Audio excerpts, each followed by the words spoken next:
दोस्तों, आज हम आपको बसंत पंचमी के बारे में बताने जा रहे हैं। बसंत पंचमी हिंदू पंचांग के अनुसार माघ माह के शुक्ल पक्ष की पंचमी तिथि को मनाई जाती है।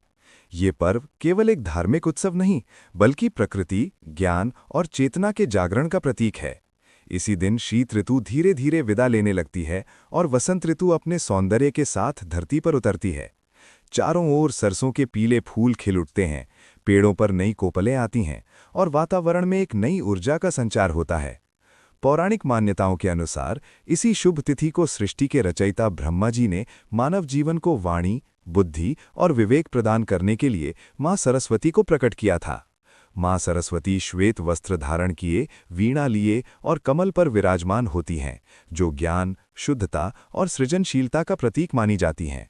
इसलिए इस दिन को मां सरस्वती के जन्मोत्सव के रूप में श्रद्धा और भक्ति के साथ मनाया जाता है। इस दिन प्रातःकाल स्नान कर लोग पीले या सफेद वस्त्र धारण करते हैं। घरों, विद्यालयों और मंदिरों में मां सरस्वती की प्रतिमा या चित्र स्थापित कर विधिवत पूजा की जाती है। चंदन, हल्दी, अक्षत, पीले पुष्प, फल और मिष्ठान अर्पित किए जाते हैं।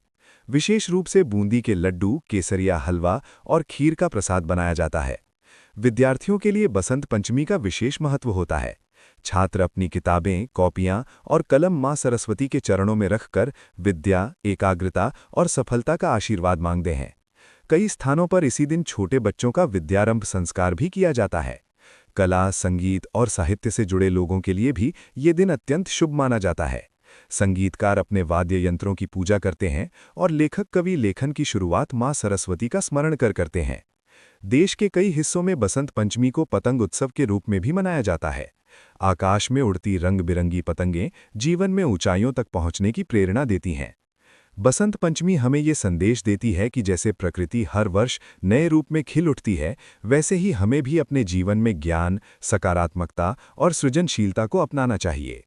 मां सरस्वती का आशीर्वाद जीवन को सही दिशा, शुद्ध विचार और मधुर वाणी प्रदान करता है। आप सभी को बसंत पंचमी की हार्दिक शुभकामनाएं।